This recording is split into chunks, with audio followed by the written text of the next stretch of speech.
So the big question is, how can entrepreneurs like us, women who face multiple barriers of knowledge, access, confidence, and availability, but are determined to bring ambitious ventures into the world, how can we master business and finance so we can maximize our impact in the world and yet remain true to our mission and to our values? That is the question.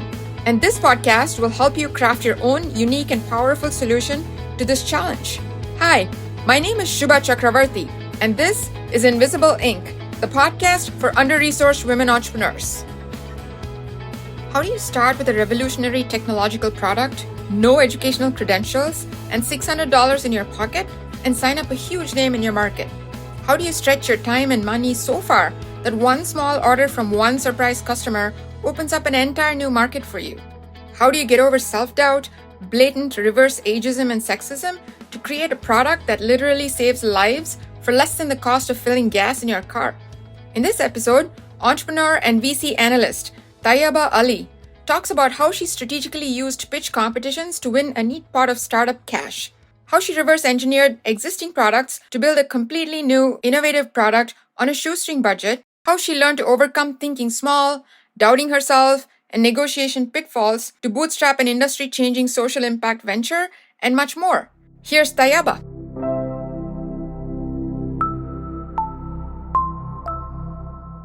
Good afternoon, Tayyaba. Did I say your name right?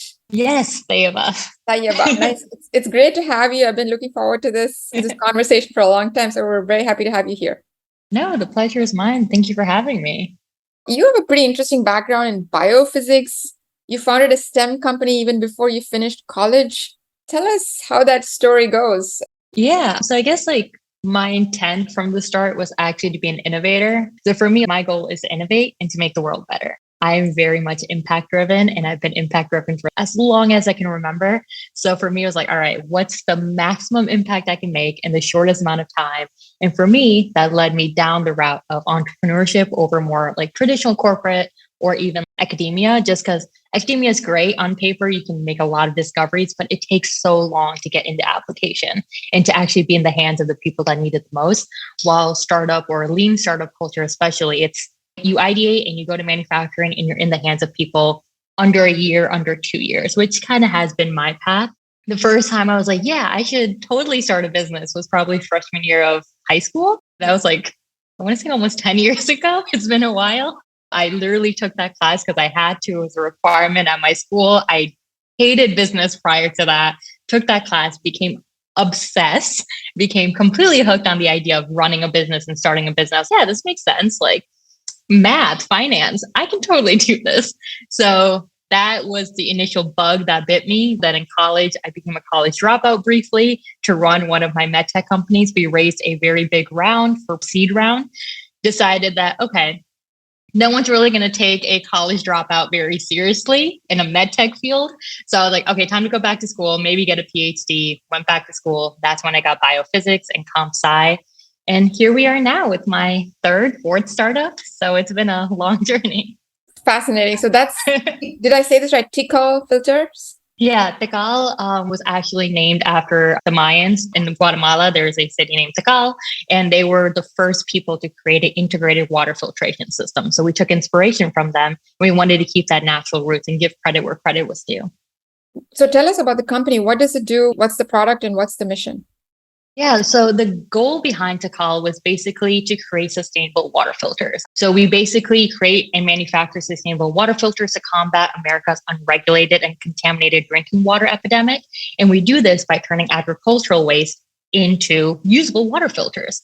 And then we were like, cool, we're the first one in industry to do this. We're the only one having that exchange. But what if we could take it a step further, right? So yes, now you have this water bottle filter, but that filtrant, right? Most people would just dispose of it. So if you look at Brita, some of them do have recycling programs, but most of that is thrown away. So what if we took that filtrant and turned it into a secondary byproduct and made it completely full circle? So we are the first product in market that takes it from, we take waste, turn it into something useful, and the waste that we produce, we turn that into green construction material. So our plaster material that you can put in houses is the first one to be a carbon sink. So as long as that material's on your walls, or on your buildings, it will be a carbon sink and continue to capture carbon as well as keep you safe from microorganisms or mold, as well as electrosmog, etc.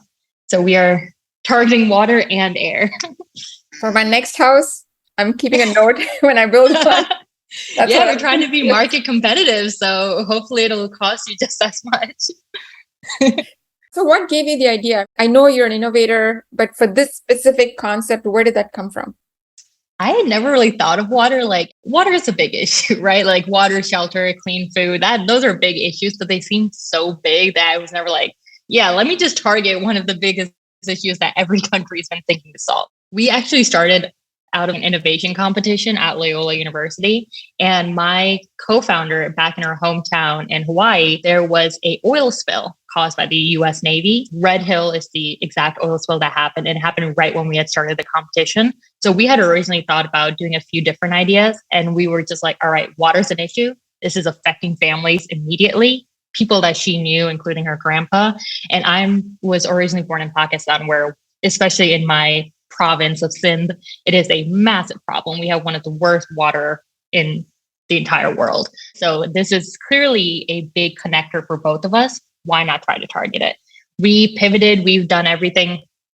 Our initial idea, if I remember correctly, was like trying to target, it was a renewable energy source, which targeted solar, wind, and thermal energy. It collected all three, turned it into clean water from the air, which is great, super innovative, awesome. We could have gotten so many patents, but in application, it would have been like what every other NGO is trying to do. You give poor people or people in need a very expensive tech that will need repairment and they don't know how to repair.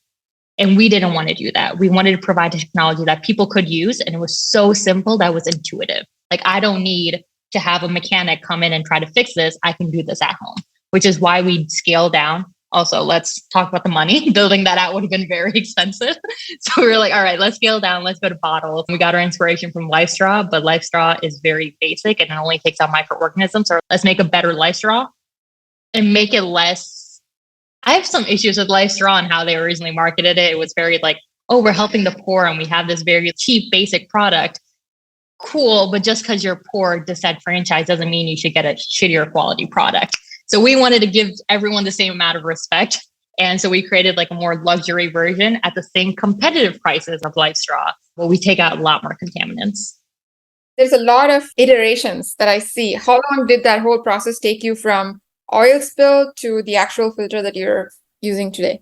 Yeah. So the oil spill, when we first started, we were like, all right, let's do a disaster resilient product. So we can do natural disasters. We can do man-made disasters such as infrastructure failure. So like the lead pipe issue, that's very common in Illinois. And we're going to do all disasters. Very quickly with research, we realized, all right, every disaster means different types of contaminants, right? So if I'm in Ohio and I have a natural disaster there, most likely it's going to be agricultural contaminants, right? Runoff from farms versus if I have a disaster, let's say in St. Louis, then you have a lot more disasters from the ocean, right? A lot of that is coming over. Same with Florida. So we could not create one product that took out everything unless we made that product very expensive. So we were like, all right, let's start from the bare minimum. What is a disaster that's being faced across the United States? And we found out that was infrastructure failure specifically. So you got lead pipes, you have point contamination, etc. So we were like, let's target that first, establish ourselves, get in with these big first responders. Right now, we have a 2-time partnership with Habitat for Humanity. We're targeting both Rockford, Illinois, as well as Flint, Michigan. Both of those are in the news a lot. And we wanted to be the ones that were able to solve that problem or at least make a dent in it. We condensed our problem. We focused on building the product. The amount of going back and forth with manufacturers took so long. That is a process I do not want to repeat. Supply chain concerns are very real in China right now. And that's a whole different problem with everything that's going on with their electricity going out and heat waves, etc. That made it a horrendous process, especially in the summer months. So doing all of that, it's been a year since we officially started working on this. And we have our launch in December. And our first pilot will be at the end of November, and that'll be in Flint, Michigan. And the Rockford pilot, it is in February. And the D2C launch is going to be December 1st. So we're there. We have just finished manufacturing. We have the last component to manufacture, and then we're ready to send our products out. So that's super exciting. Congratulations. That is a phenomenal journey and a huge accomplishment. Thank So you. hats off to you. This is obviously something that's material. It's a startup that actually makes a widget. Can you talk briefly about your biggest learnings in terms of getting that product manufactured? Like just walk us through high level. What did you think going in? What were your biggest learnings? And then where do you end up at the other end of the process? Yeah. So I guess one of the perks of being someone who's not a first time founder in hardware, I knew all the ups and downs. My background was in medtech, so biotech and like consumer products are a little different. You don't really have to raise around before you create a product. Well, that's required in medtech. You can't make a $1 million device without $1 million.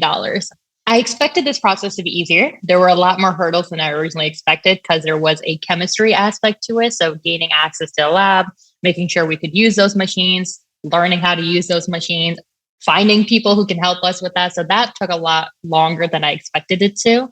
But the actual manufacturing wasn't the most difficult process. The perks of consumer products is that there are a lot of manufacturers out there. And if you want to serve very bare minimum and you don't want to create your own specific molds and your own like castings and stuff, you can outsource, which is very nice. To any founders who want to create a baseline product, start with a product that already exists. So go to Alibaba or some other international manufacturer, search up the products you want, find something that's similar and start that as your base and do iterations on top of it. That's something we did. We found a product that was semi-similar to what we wanted, and then we built on top of it. So then we went to M-Hub, that's like a manufacturing space here in Chicago, and we basically created our secondary components, which is the casing of the filters, the interior, all of that was created in-house. But if we hadn't gotten that initial product to just reverse engineer or figure out exactly what components we wanted, it would have costed us at least $10,000 for just a mold. And we were able to get that whole experimental phase done in under 3,000. And that included messing up, getting those parts, getting the machinery that we needed. So it saved us a lot of money. Did it take us a month or two longer than if we had just outsourced? Yes. But looking through like an investor lens, I would rather have a early startup spend those extra 2 months, create it in-house so they know how to do it. And then they can scale as needed, rather than go straight and spend, because we had $20,000. We weren't working with a lot of money. So if we had spent half our money already, we wouldn't have gotten the 2 contracts because we can't create product. So was it the most time efficient decision? Probably not. But was it the best that we could have done in the moment? Yeah. Absolutely. Which leads to the natural question. You talked about having $20,000. Where did you get the money? Talk us through the very, very earliest funding process. Yeah. So initially, me and my co-founder were doing this out of pocket. We were both lucky enough to have jobs at the time while we were in school. So we were self-funding this project. I think we ended up putting in roughly like from ideation to creating a proof of concept, we only spent $600. So we were lean manufacturing, bootstrapping this as much as possible. Then we were fortunate enough to win a business pitch competition through Loyola. It was the Abrams Sustainability Grant. We won that. Awesome. Now we had $20,000 in our pocket. We got our first contract right after that with Habitat for Humanity, Genesee County. And then we spent basically the entire summer spending that money. We got the manufacturing, got lab space at 1871 and M-Hub. We grew our team. We went from a team of 2 people now to a team of 5. So we gave them some equity there. And then we got our second contract as of 2 weeks ago. So we were super excited about that too. To any new founders, I recommend use your resources. There are so many pitch competitions, innovation competitions, especially if you are the college age. People want to give money and there is money out there. It's just make sure that your idea is vetted out first. So we had applied to other competitions and we lost. Like it was so bad just because if you have an LOI in your pocket, you are 10 times more likely to win something than you just being an idea. And when we got our first contract with Flint, we didn't have a product. We pitched them on a vision. It was a very bad drawing and a vision. I was in his office being like, hey, we don't have anything. Our product is not tested. It doesn't even exist, but I can assure you it will do what it needs to do. And I need you to believe in me. You are selling yourself at that point. I was 100% selling our vision, our team, and some of our background for him to get, it was only $731. But it was a contract with Habitat for Humanity, which is one of the biggest nonprofit organizations in America. How we got that? A lot of luck and some good faith, but once you get that first contract, getting the second, third one isn't as difficult. And then it's just proving out your business model.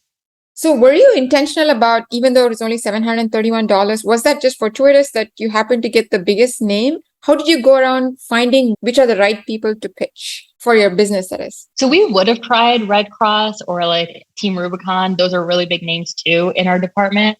We were more scared to do that because it's like you get one shot with someone like Team Rubicon or Red Cross. And if you screw that up, even if you come years later, they'll have that in their head. To be completely honest, that's a great question to ask my co-founder. One day she was just like, we should do Habitat for Humanity and we should reach out to Flint. And I was just like, you sure?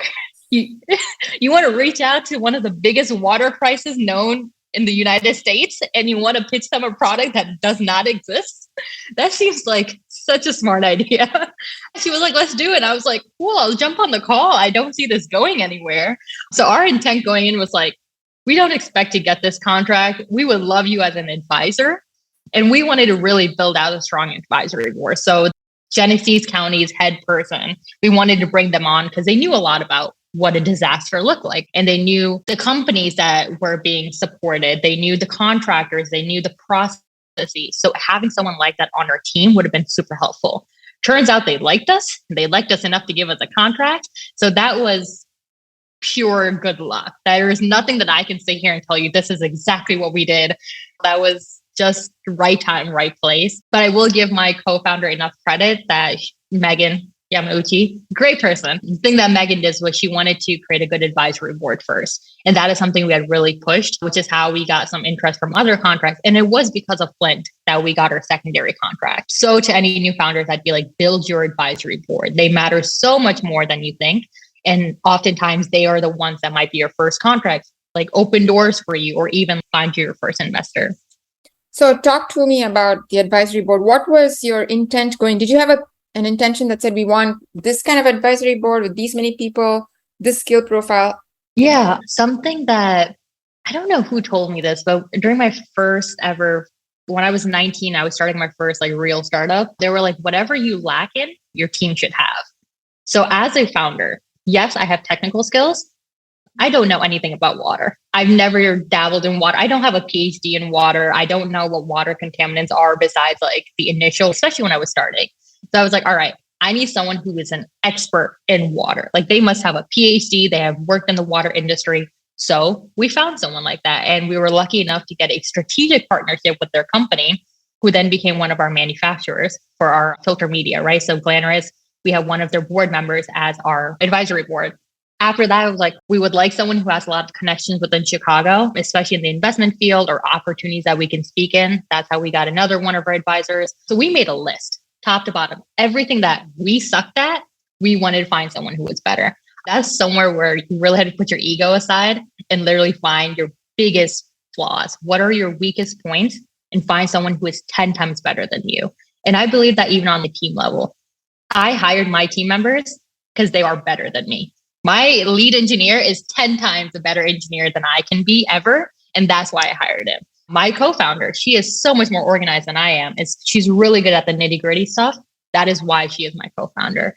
I feel like founders always think they have to be the best on their team. And there's this like ego attached to like, oh, I'm better than this. The team exists because of me. No, if any of my team members left, that would be my like entire company leaving. Like this team does not exist without my co-founder. It does not exist without my engineers and my sustainability operators, etc. So team is everything in a startup, and especially your advisory board. Very illuminating. You've identified person X. You have an amazing expertise or something that you need, an asset that you need. What happens? Do you just cold pitch them? Do you approach them through a network? Like what happens? My experiences have probably not been like others. I have done like a lot of cold pitching. I'm just like, what's the worst they can say? No, right? It's like, they say no, we move on. LinkedIn has banned me multiple times for the amount of times I've reached out to people. I'm not afraid. I will reach out to be like, hey, you are an expert in your field. I have heard a lot about you. You don't know me. You don't know I exist, but I know everything about you. I know your background. I know where you live. I know where you worked. I know your hobbies, interests. So let me give you a proposal. You work for me. I give you this much equity. If you don't like it, cool. If you love it, we increase you and give you a position of power later. It's worked great. We have been able to find a lot of people who are super passionate, but it has also led us to almost getting sued. So it's a give or take, finding people who understand what startups mean. Startups mean you don't get money. So it does have to be very much about they're passionate about seeing a change. I'm in a social venture, so it's even more weird because it's like, hey, do you not care about people? Do you not care about water? So then you can like really build up that guilt tripping. I mean, hey, use your assets, right? That's how we brought in a lot of advisors. It has been like, hey, we're a social venture. You should really help us. We're poor and we're trying to help the world be a better place. Do you want that on your moral conscience that you were so mean that you wouldn't help someone who wanted to help people? So, yeah, that's basically it. That resonates very highly with me for various reasons. So you're doing all this amazing stuff, pretty spunky if you ask me. Did you have any concerns jumping in about ever being an entrepreneur, or was it just, I like it, I'm going to do it? I've realized that the older you get, the more the fear set in, which I wish it didn't. Like 19-year-old me, she dropped out of college for this. She was so dead set about being an entrepreneur. The older I'm getting, I'm like, okay, I'm going to be like the breadwinner for my family, right? Like my mom relies on me. I need to bring in money soon. So there's that fear that kicks in. I'm South Asian, right? I have a very traditional home, not the most stable home. So my mom does depend on me financially. My brother might be depending on me financially soon. So it is very important that I am able to bring in money. So I do want founders to know, like, you don't have to quit your day job. I go to school full time. I also work 30 hours in corporate and I run startups. So it's like, you can do it all. You may not have a social life, but it is possible. And don't give up on that. To call specifically was very different. It is the first social venture I've done. While I wanted to help and save the world, I never thought I would be doing a social venture specifically. Like when you hear social venture, you'll think of like Tom's, like the shoes. That's what it's called. Yeah, it's a buy one, give one model. Or it's like everyone thinks NGO. If I wanted to run an NGO, I would go and run an NGO. Like I'm here, yes, because I want to make money. But I do think that there's an interesting dichotomy between like entrepreneurship and like a failing economic democracy that we're seeing in America. Not to get like too theoretical, but like in order to have a sustainable, dynamic, and like an interconnected democratic society, I do think social entrepreneurship is very important because it takes up all the shortcomings of the government. The government, no matter how much we invest and work towards making a perfect government, it will never be perfect. It will never meet everyone's needs. And that is where entrepreneurs need to step up. And yes, I am very involved governmentally and like politically, but there's also a point where it's like, what can we as the people do? And it's time to step up because these are our problems and only our communities can solve them. Trust me, I have no interest in sitting in the lab all day or busting my ass after classes and after work and be like, yeah, I'm going to solve one of the biggest problems in America. This was not some Miss America, we can change the world complex that I had. It was because no one else was stepping up to the plate. This wasn't a choice that me or Megan had. This was a necessity for our communities. This was going to affect my family if I didn't step up and solve the problem. And I think a lot of entrepreneurs, when they're working day in and day out, you forget that, right? You forget your vision and your mission. And there's been so many times I've wanted to quit. It's so easy to want to quit when the funding's not coming in, when your product's failing, when your launch goes bad or your pilot goes bad. It is so easy, especially in hardware, especially if you're like a disenfranchised like entrepreneur, whether you're a woman, person of color, et cetera. It's so easy to just be like, all the cards are stacked against me. It would be so much easier just to go to corporate, sell my soul, work for like 20 years and then retire, right? Have a nice paying job. My resume is built for that. I can easily do that. It's just, there's that little voice inside of you that keep going. It's not over. It's not over until you absolutely lose. Do not quit on a bad day. That is my biggest mantra. If there's one thing that I can have something like written down and stamped on every wall, it'd be do not quit on your bad day. Wait until the next good day. And if you still hate it, then you have the right to quit. But you owe it to yourself to at least continue until the next good day. That's great advice. I think I'll take it myself. So then coming down to, you mentioned many of the challenges with hardware, with getting customers. How are you thinking about building a business model? What was the economic foundation? Can you talk about how you thought through the economic or the financial building blocks of your business first? The business model was difficult because we had gone back and forth. Do we want to be a direct to consumer product? We tried to go down the direct to consumer route, right? Which is, hey, let's be a Brito. Household name, you can compete against everyone, right? But that market, especially in my opinion, the direct to consumer market is very oversaturated right now. Everyone has a direct to consumer product, especially during COVID. Everyone wanted to start their own business. And yes, the water filtration market isn't that bad, but you are competing against giants. These people have more money than you can ever dream of. And for a new startup, that's not smart. So we're like, what are other markets we can go down? Well, if we were so determined to help the post-disaster situation, then why not go towards first responders? That is how we were like, all right, government, that's a thing. So are nonprofits. And we really leaned into that whole government aspect. There are so many public health, like different government departments are for public health or disasters. The issue with that is becoming a government contractor is a very long and tedious process, and that won't be instant. It's something you can work towards, but that will take you years to get to, especially when you're starting from scratch.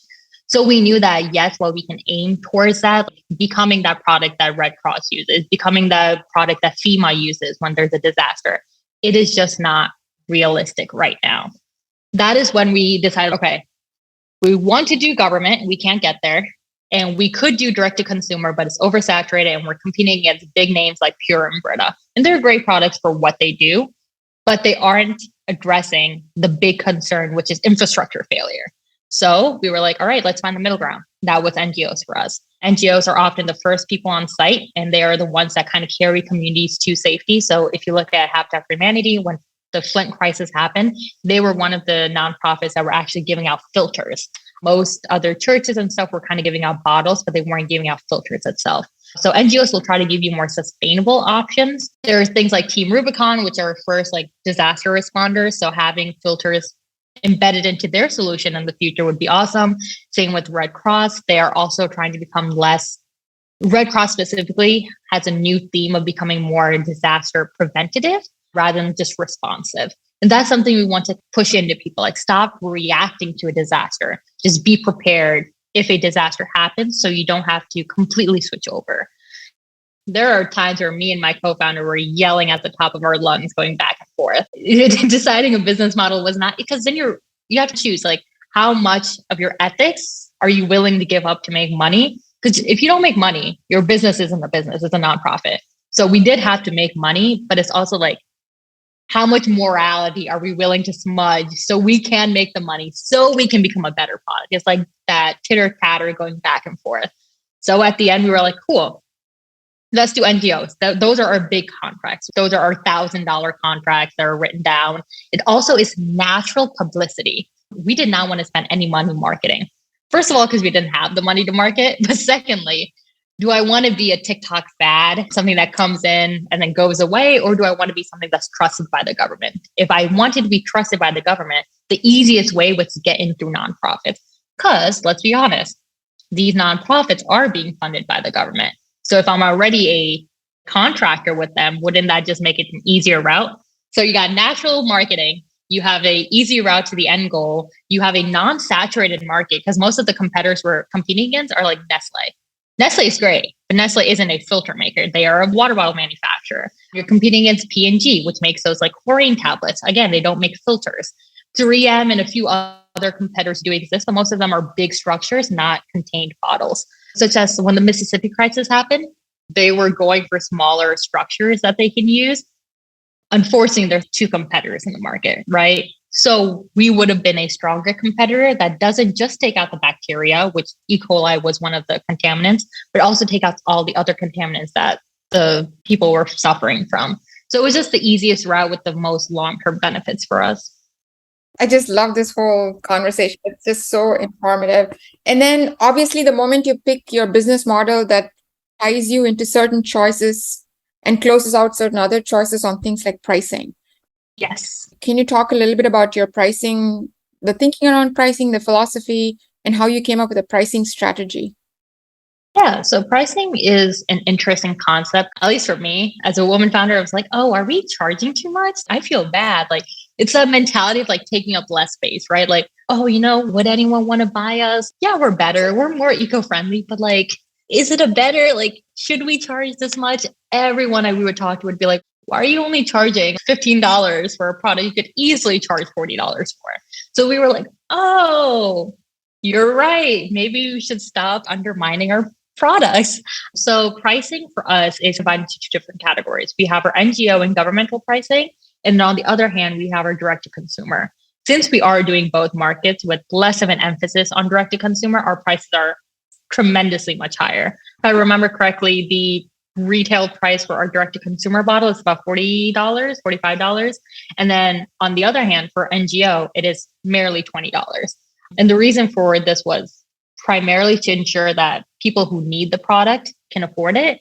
And then people who are getting it more for like luxury purposes, we can make a little more profit margin on that. And hey, if you can convince your local nonprofit to get you the cheaper model, even better. Like, it's not for us to necessarily stop you from getting the cheaper price. It is more to ensure that people who are either prepping for a disaster or are suffering through one right now have first serve on those products, as well as like at a price range that they can afford. So we do make profit margins on both of them, and both of them are around like 40+%, which is not bad for a hardware device. But yeah, pricing was something we had gone back and forth plenty of times with a lot of our advisors. We really did appreciate the input, as well as like some of the accelerator programs that we talked to or applied to. A lot of them did give feedback to us about the pricing for hardware, and to support and supplement it, we started offering other things. So for pilots, we offered a lot of like consulting services, for lack of a better word.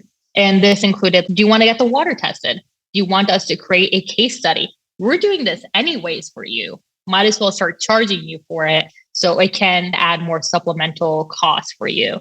So yeah, our most recent pilot, we got them to pay for a case study. We got them to pay for like actual testing of the water, so you can see those changes, because it does benefit them. The more data that they have and see the efficiency of this pilot, the more funding they can get from the government or from other sources. Like, hey, we ran this pilot for our community members, and look, now they have clean water. This is how much contaminations we were able to remove. So the more data we can give them, the better. So why not make that a service? And that's something I recommend to all founders. Like, there are so many other ways to make money for your business that may not be your main goal. Like, we're coming out with an app soon. I am not a software person, and my company is making an app, and we're charging $2.99 for that app. Just be open to it. Don't pigeonhole yourself into like one product or one service. And just on that point, I'm really curious. You mentioned that, women tend to want to take up less space. How did you get over that hang up? What was that magic switch that helped you feel comfortable to charge what the product was worth? That's a very good question. I'll be completely honest. I don't think it was one moment or one event that occurred that magically flipped the switch for me. I've been trying to be more assertive. I feel like women have this bad connotation, like, oh, if you're assertive or you demand too much from a client, then you're going to come off as bossy or bitchy. And I've heard all the words, right? If a man says it, he knows his worth, right? If a woman says it, then all of a sudden she's expecting too much. And that shows especially with investments. Like, when we first started raising our round, we were like, should we just raise $50,000? That seems like enough. We're a hardware company. We are a hardware company raising our pre-seed rounds. When I told a fellow founder this, and his idea is like in the similar like space, right? He does air stuff. We do water stuff, but he was like, oh, only 50K? Like, I raised $500,000. And I was just like, you did what now? Someone paid you $500,000 for that? Like, his idea is great, but it's like, it's all outsourced, right? So it's not anything that he's building himself. And I was just like, oh, that's interesting. Shit, maybe I should raise my prices too. So it was like that conversation. I'm like hearing like, oh God, if I could tell you all the stories of incompetent founders that have raised money or got people to pay them thousands of dollars for literally a copy and paste program. They created a software, which was like 10 other softwares that I've seen. Nothing really different besides the name. And they got clients to pay for it at twice the rate. And I was just like, wow, it really is a confidence game. If you smile good and you put on a face, you can, oh gosh, you can sell people almost anything. So it just became like, I can sit here and I can continue to undermine myself and have a lack of confidence, or I can go out there and, if not for myself, for the people that I'm serving. If you have this fear of being able to stand up for yourself, would you stand up for your friend? If your mom or your sister or your brother or someone else you loved was in that position and they were undermining yourself, would you stand up for them? You probably would, right? Hence, do it for yourself as if it was for someone else. For me, it is the communities that I'm serving. If I don't get the money I need, if I don't sell these products, then they continue to suffer. So now it's like this moral conscience, like, am I going to be a shitty person to like thousands of millions of people because I don't have the guts to just stand up and ask for the money I need? Or am I going to step up to the plate and ask for what I'm worth? As a founder, I've pulled through in $20,000. We've started this company, right? And it's a hardware-based company. We've managed to make these partnerships. We got these contracts. We got LOIs before even having a product. If you don't find that impressive, then I probably don't want to work with you. I love it. I am just blown away. So that leads to a fantastic question in terms of funding. So you talked about kind of these non-dilutive grants, competitions. You mentioned that you had a very varied experience with pitch competitions. That's a good source of funding for some. What were the ones that worked well, and what did you learn from the ones that didn't work well that could be learnings for others? So just to give some context to the listeners, I work as a corporate venture capitalist analyst. So I'm in the VC world. So not only do I serve as a founder, but I'm also a VC for hardware technology, basically. And I can guarantee you, do not go to a corporate VC unless your product is way further along. Because we've been approached by products that are pre-seed or seed round. It's not worth it. Also, depending on the VC, especially depending on the corporation, they may try to steal your idea. And I'm sure that your patent does not stand against some of these strong as lawyers, right? That these corporations have. So now my company, great. We're very moral. We're awesome. It's a small knit community. So it's awesome. But I do know a lot, especially in biotech and medtech. There's some big names that I've seen steal ideas and that won't sign NDAs. And as a founder, you're like, oh, how do I get a corporation to start your NDA? No, your NDA is worth nothing. Be very careful on who you tell your idea to. To other founders, doesn't really matter. But if you're telling your idea to a corporation or a big VC, most of them will not sign an NDA. So know exactly what you're walking into and make sure your ideas are patented. That's number one that I just wanted to get out of the way. But besides that, you would be surprised on how many people don't apply to US government challenges. So US government has a bunch of challenges that they just post. And a lot of people do not apply to them. I applied. I spent 30 minutes on the application and we won. Challenge.gov, tons of challenges, totally worth it. Then after that, you have your SBIR grants. So SBIR and STTR, most people know about them. They're small business grants from the government. Totally recommend applying. If you want something that's on the lower side in terms of intensity, DoD grants are usually shorter. EPA grants are about 25 pages. Find a department that works for you and your product. The perks, if you don't know, AFWERX is AFWERX. AFWERX is a Air Force grant, and it's just about dual use technology. Can your technology be used in the real world as well as the Air Force? So if you have any technology that has that application, whether it's wearables or something in energy, or even like a consumer product that would have a use for Air Force, I recommend applying. It's 3 pages. That's it. And a 20-page deck, which most people already have. Totally worth applying. And it's $50,000. So that is one of the fastest SBIR grants there are. On the other hand, you have STTR grants. You have a higher chance of winning those, but you do need a university partnership. So if you are a student or a master student, go to a professor, right? And find out whether their research or they're willing to take on new research. That is the best way to do it. I'd even say if you're an alumni of a university, you can apply to those. Now, SBIRs and STTRs can have some regulations on who can apply. Some do require to be a US citizen or a green card holder. That is mainly for the DoD, the Department of Defense. Most other departments don't care. As long as you are a resident or you're legally allowed to be here, your visa holds, you're fine. That is where having other people on your team can really help. And let's say you're a solo founder. I have been there, done that. It is okay. Get contractors. The grants itself do not care. They don't know who is on your team versus who is a contractor. So you go up to a contractor, be like, hey, if I get this contract, I will pay you hourly, which is what you have to do anyways. So why does it matter? Go find the best contractor you can, put them on your team, and apply for the grant. No one's going to know the difference. Besides that, on more of a college and even high school level now. There's a lot of pitch competitions. There's hackathons. That is how I started with my first competition. We won a few different hackathons, but apply to hackathons. Do like one part of your idea at a different hackathon every time. You can win hundreds and thousands of dollars or like free stuff or memberships and stuff. And it gets your name out there, right? Because we won a JP Morgan challenge as well. So I got to talk to the JP Morgan people and start that network. So totally recommend hackathons, recommend any pitch competitions that your school has. MIT has one for anyone who's 24 years and under. I think Stanford has another one. They're everywhere. And some of them don't require you to be a student. So apply to them as an adult. Yeah, challenge.gov, SBIRs, and probably hackathons and stuff are probably the big ones that I can think of from the top of my head. And these are just excellent pointers. Do you know of a one-stop resource that lists all of these that you find handy that others could too? I don't think there is, but now you got me motivated to make one on my LinkedIn. So I might start compiling it, and then you can feel free to tag that Excel. You mentioned briefly the corporate VC sector. To the extent that you've done funding or think of doing funding, what does that process look like kind of post where you're at now? And what are your thoughts on how to do that effectively? Yeah, so funding is an interesting giant, right? There are so many ways to do it. And anyone who tells you there is a right way to raise funding is bullshitting. There is no right way to fundraise. As someone who's served as an analyst, I've seen companies that have done all their fundraising through grants, and we funded them. On the other hand, there are companies that have just done rounds or found a daddy investor, whereas this one rich person that they have been milking away, right? So there's no right or wrong way to invest, and it's very much dependent on your business model as well as your needs.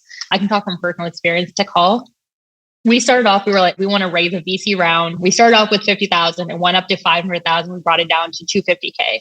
So there's different rounds. Really quickly, you got your pre-seed, seed, Series A, B, C, and it keeps on going. And that Series C, very few companies. Usually at that point, you're going public or you have most money to sustain yourself. So there, you can do loans. You can do grant funding, which is very popular. Grant funding can include private grants, such as the Abrams grant that we won. It can include government grants, such as challenge.gov or SBIRs, SCTRs.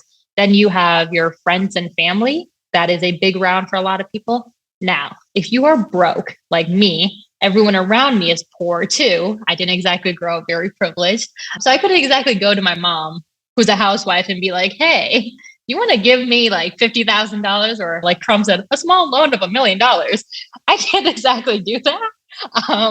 My mom would slap me on the face and then tell me to go get a job, which she has done in the past. So I could not raise a friends and family round. That wasn't very sustainable. So we kind of had to skip that one. Then there is going to an angel. This is very important. I think people overlook angels. They go to VC firms and they forget that angels exist. Angels can be hey, I know this person who has a rich dad who's in this semi-close field to us, or it can be an actual angel fund. Hide Angels is very popular in Chicago. There's someone that we're also looking into, but there can also be individual angels. So a big mistake that people do is they try to find an angel in their field. So if I am in water, I will try to find an angel in water. That doesn't really happen. Now you can broad up and be hey, I'm a social venture. I'm going to try to find a social venture angel, which is a good place to start. You will probably find a lot of crossover. I would tell founders to go even a step further and be I am an angel, or I'm a founder that's in water and social ventures. Now, technically, I'm also a consumer product. Technically, I'm also in public health. And technically, I'm also a minority. So let's find an angel that has any crossover, because they may not be a direct product, but I am related enough that you can maybe help me improve my business model, or you can connect me to someone who has an application. There's also the whole courting an angel process, which is something I can get into some other time. But it's basically, think of finding an angel like dating. If I just come up to you and I'm hey, you want to go on a date with me? Do you want to get married? You'd be freaked out, right? So do not go up to an angel and be hey, you want to give me $500,000? It's not going to work. You have to treat it like dating. It's a slow relationship.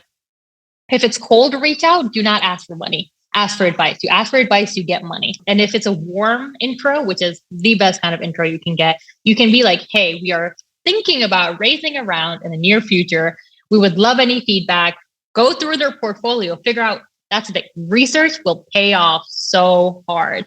research their portfolio, stalk them, figure out what their interests are. Be like, hey, I know recently you posted on LinkedIn about your interest in the Mississippi water crisis.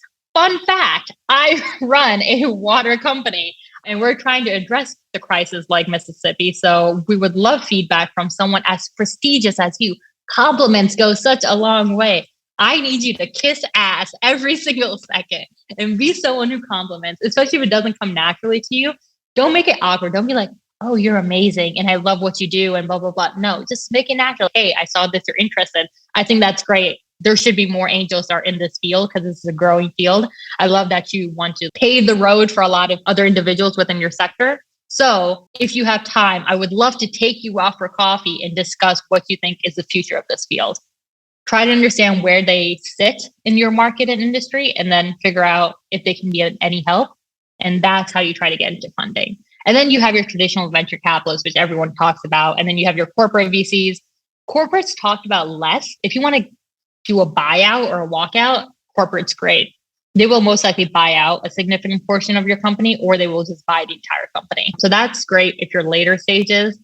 Anything under Series A, I don't even recommend going to them because most of them will not take you seriously unless if you've won multiple grants from the US government, in which case then it's a little different and you have more basis to stand on. Clearly, you've just done a lot in a short amount of time. What have been some external challenges that you've faced that maybe are over and above just those of being a founder? I started pretty young. The first time I started a company, which blew up and failed, was at the age of 16. At the age of 19, I started my first medtech company, which raised over $1.5 million. I don't know if every founder gets groped after a pitch, but I got groped after a pitch. And, that seems to be not a common thing that happens amongst a lot of the men founders I talk to. So yeah, I can sit down and tell you all the stories of people not taking me seriously. I'll email them and I'll talk to them digitally and they will think I'm the best thing since sliced bread. And the second they find out my age, I was 19, did not have a PhD, but I can talk as if I've had it. In my sectors, I know what I'm talking about, or I would not be a CEO. So I can talk to you as if I know my field and I know everything that goes into it. And I've done the research, obviously, like any founder should. But then ageism would be a role that would play. Oh, you're too young. Or have you considered going back to school or going into corporate for a few years before you come back? I was like, so you think I'm smart? You like my ideas? You think I'm capable? But the problem is my age. When if anything, it should be an asset because, I can work harder. I can work longer hours. I don't have the liability of kids or a family or anything like that.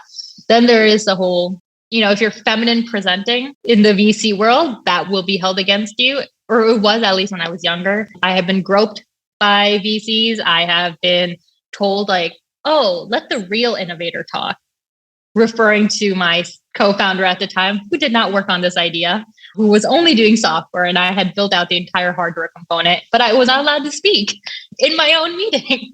So that was very fun. I have been asked out on dates after meetings.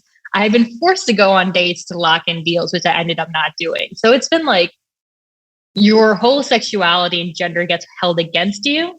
And then the same VCs are like, oh, we want to see women succeed. We want to invest in more women founders, are the ones that will hold you being a woman against you. Even like recently, I had an investor who held the fact that we were younger, that we were in school against us, or my socioeconomic background is not like a lot of founders, right? I didn't grow up with a silver spoon. I did not grow up with daddy's money. In fact, daddy didn't have money. He was bankrupt constantly. And I'm a immigrant woman who, you can bring in everything into this, like my gender, my sexuality, my this, my that. I just did not fit into any mold. And then you have these people that are like, oh yeah, but you're different. Investors like different. Look at all these investors who are interested in investing in different founders, like unique founders. I'm like, no, that's bullshit. Because at the end of the day, investors care about one thing, and that's making the most profit. And is someone who is so different going to make them more profit? On paper, no. Sure, I may be more connected to the community. I may know more than my peers. I may be more accelerated in this. No one sits here and asks you all these questions. When you analyze someone, and I've been on the other end, when you analyze someone, it's so quick, right? You look at 4 different categories. Is this person educated? How does this person present? And it's so subconscious and it's so quick that even I have to call people out on it. And like when we hire, I am calling myself out on it because it's so easy to do. Because you have this mold. What is a perfect employee? What is a perfect founder? What is a perfect like investor? It is so easy to just try to shove people into those molds. And the second they don't fit, oh, I don't like them. Why? Because I don't. They're not good. Something about them. But what? And then you start thinking of those reasons like, oh, the fact that she has a family or she's a little young or she's still in college. Then you start coming up with like useless excuses that you would not hold against someone who maybe was a different socioeconomic background, different demographic. A great example is I know a founder who got a lot of money recently over last year. And he was still in college when he was running this company. Nothing was held against him. The fact that he was still in college. And that's a big deal that a lot of investors was like, we want you to drop out of college. That's great if you don't need college as a backup. And for me, I was paying out of pocket. So I can't exactly leave $60,000 of debt and not complete that thing. And I'm so close to graduation, right? So he got funded. I did not get funded. Our backgrounds were the same. We had the same amount of experience, yet he got funded for a similar idea. So it's very interesting to kind of see that drastic perspective change. And there's so many studies that prove it. Like I can sit here and be like, oh, it's all in my head. It doesn't exist. And I hate pulling that card. And I'm the last one who's going to be like, oh yeah, they didn't take me because I'm a woman. I hate it. I hate making excuses because I'm very much like work hard, pull yourself up from the bootstraps, etc. But like the studies don't lie. They've done double-blind studies where it's like you're given the same resume, change the name, one's a woman, one's a man, you will choose the man. So it's like, at what point is it all in your head and like, you playing the minority card versus things are actually happening? And then there are investment firms that are more minority-based who are run by people who are minorities. Honestly, I think they hold minorities to a higher standard than they hold white people. Like you will hold your own kind to such a higher standard than you will hold like someone who doesn't look like you because you want them to be better and you don't want them to let you down or lower the standard of what a Black founder or what a brown founder will look like. So it's like, are you really helping the community that you say to be helping, or are you just holding them to an unrealistic standard? Because they probably didn't start off the same way that your fellow white man started off, who's like in startup. Most likely he had someone who was in business or he got help or support from his family. I can't raise a friends and family around. I can't do that. I can't quit working. I had a person who told me like, oh, you should just quit everything and just get paid from your startup. And I'm like, I need you to I need you to re-say that to me and think about the words that you're saying. You want me to quit my job? You want me to quit school and have my startup pay me while I'm trying to raise my pre-seed round, and you're an investor? Like, do you just not understand math? Where's this amount of money coming in where you want me to pay me from my own startup and pay everyone else in my startup with a startup that just started? What part of startup do you not understand? Like, is English the problem or is math the problem? Yeah, I've had some very interesting conversations with investors. It's been a doozy. Do not recommend. Okay, real talk. If I could quit, I would. Like I have been so close to wanting to quit startups so many times. And every single time I just get sucked back in. At this point, it's this like toxic obsession that I have. And if I could quit, I would.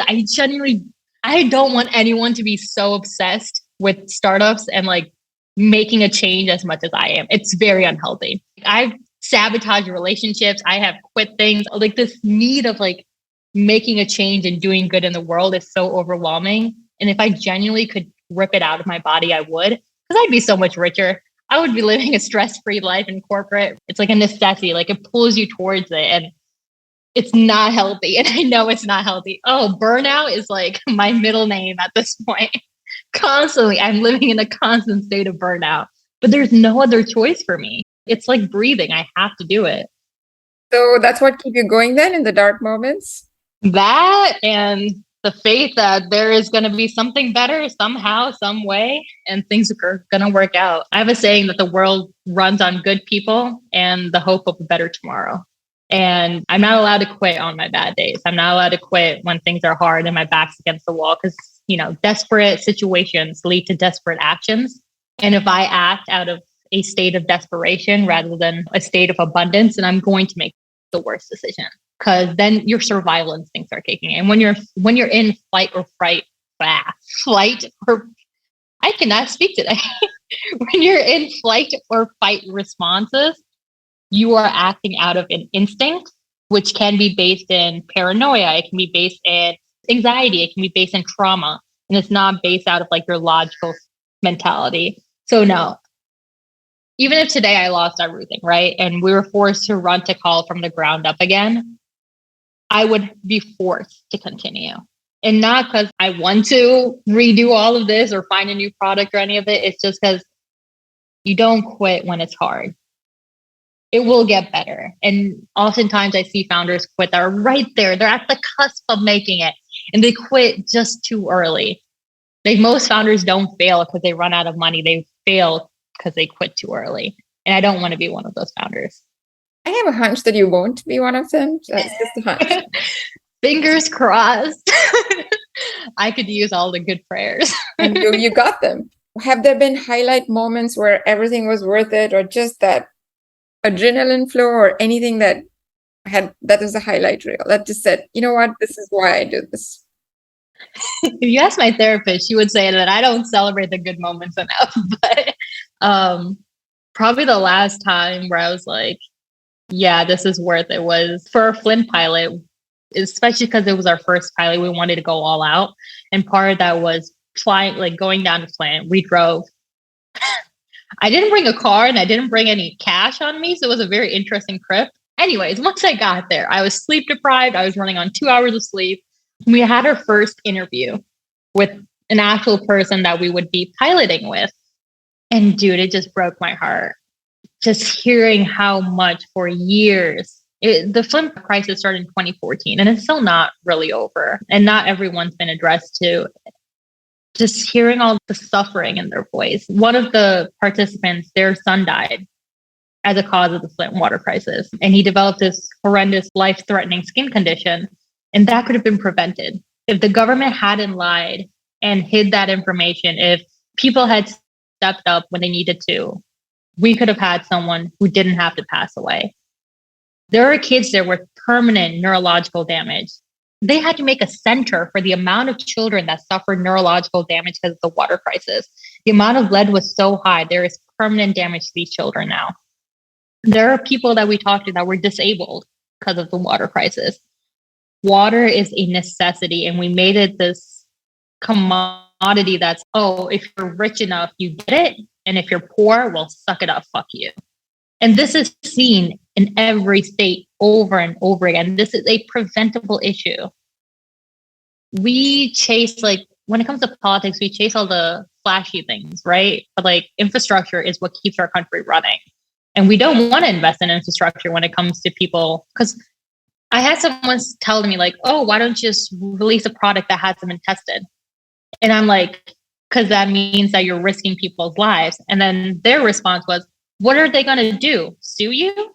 They're too poor. And to actually talk to those people, and the people we talked to, they were mixed, right? They were white, they were Black, they were Hispanic, and it was like a mixed group, but all of them face the same discrepancies because of their socioeconomic background. And that's a sad reality. Like, money speaks. Talking to someone who had family members pass away because of this, it just wakes something up inside of you. And like, I was so exhausted at that time. We were facing all the supply chain concerns. Like, our product got delayed. We had to do changes. We had a team member leave. Hated working. And that happened. And it was just like, all right, I don't have an excuse.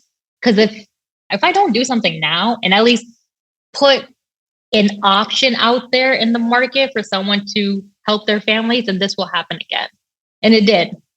What, like 1 month ago, the Mississippi crisis happened, and it's going to happen again. Flint wasn't the first thing to happen, and it won't be the last. And it's going to keep on repeating itself because history repeats itself unless you do something to change it. And that's where I was like, all right, our team has to do something to change it. We may not fix the problem, but we're sure as hell are going to give it our best try. And we're rooting for you.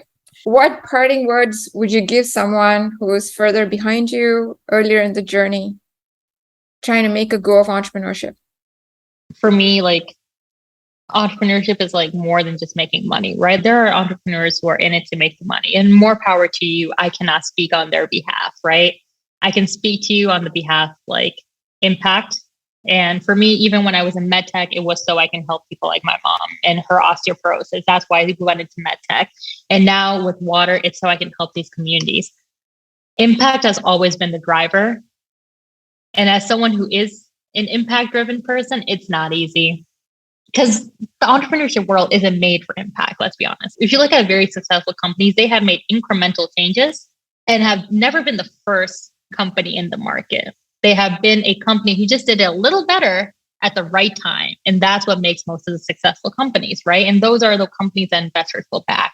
So if you are an impact driven person, you have all the odds against you. And if you're a hardware person, you have all the odds against you. And there's a reason that 95, 99%, whatever the statistic is, of people fail when they start a business. And let's be honest, a very depressing stat is that less than 1% of all VC money that is given out is given to women. That stat is even lower if you're a woman of color. So it's not going to be easy. And if you're in the hardware space, it's going to be even harder. But you have to have something that wakes you up in the morning and makes you want to try every single day. And I always find it funny when people are like, oh, start your own business, like do what you love. I don't love this. Like, bro, I can tell you when I'm spending 6 hours in the lab a day after working a full shift, I do not love being there. Like, it isn't like, I'm 23 years old. I should be going out, like partying, enjoying my best life, doing like stupid stuff. And here I am trying to build something from the ground up. And it's not easy. And please don't go in with this with the expectation it's going to be easy. It's going to be hard. If it's not hard, I'd be concerned. If you aren't suffering just a little bit, I'd genuinely be very concerned about you. Like, you cannot be mentally sane and want to work this many hours. I pull 120 hour work weeks, 120 hours of just constantly being at it. And I'm not saying it's healthy. It's not. But you're doing it for a bigger cause than yourself. And sure, you may be sabotaging your sleep. And yes, it's going to screw up my REM cycle and I'll probably die 30 years earlier.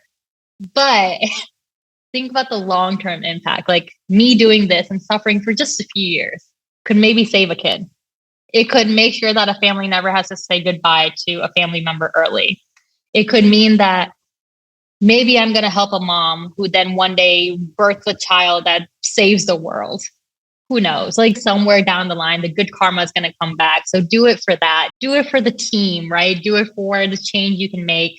Just keep going. It's so hard. I know it is. Trust me, I'm right there with you. I want to give up every other day, but just keep going because it does get easier.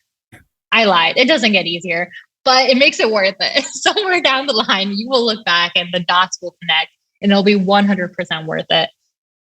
Just don't let other people's voices get to your head, because they will, and they're going to be loud. And there's going to be moments where you're going to have to put your earbuds in, put your head down, put your hood up, and just say why you started this in the first place. And that will keep you going. This has been one of the most inspiring, moving conversations I've had to date. So thank you very much, Tayyaba. This has just been amazing. I really appreciate you taking the time and maybe losing another hour of sleep. So this is really valuable. Thank you. Thank you so much for the opportunity. All the best. Yes. And if any of them want to connect with me, they can reach out on LinkedIn, and I'm more than happy to sit down over a coffee or over a Zoom call and help out anyone, because that's how I started. Good karma. Pass it along. Thank you very much. My conversation with Tayyaba was extremely moving, inspirational, and frustrating all at once. The frustration came from hearing about the many challenges bright women like her face purely because of entrant stereotypes in the startup universe. But the lessons were many. 3 stood out in my mind for their sheer resourcefulness and brilliance, all showing how a determined entrepreneur can move impossible barriers to create the kind of impact you'd expect from a much larger company. First, Tayyaba leveraged little-known funding sources that had the potential to get her big amounts of money with reasonable effort and relatively high odds. The bonus was that the money came with zero dilution of her equity. These grants were critical to help her invest in the activities that would enable her to launch her product. Second, her go-to-market strategy was very clever. She positioned the product in a space that had the least direct competition with the 800-pound gorillas in her business, and also to a customer niche that came with built-in credibility. This catapulted her reach and ability to sign on new and big customers. That was brilliant. Last but not least, she approached pricing in a way that would optimize her margins and avoid placing her most vulnerable customers in a difficult situation. And yet it gave her company the flexibility to access customers who'd be more than happy to pay a premium price for a great product. In fact, every move that we talked about felt like that of a master chess player in a really challenging game. She was always short of time and money, but used her ingenuity, commitment to her mission, and every skill she could learn or co-opt to maximize the firepower that her business could command. Where can you apply this kind of chess grandmaster thinking in your business so you too can 10x your results? Thanks for listening to today's episode. We have show notes and more at achieve.co. That's achieve.co/podcast. Like what you heard? Hit subscribe and share with a friend. See you on the next episode. Now, go be an achiever.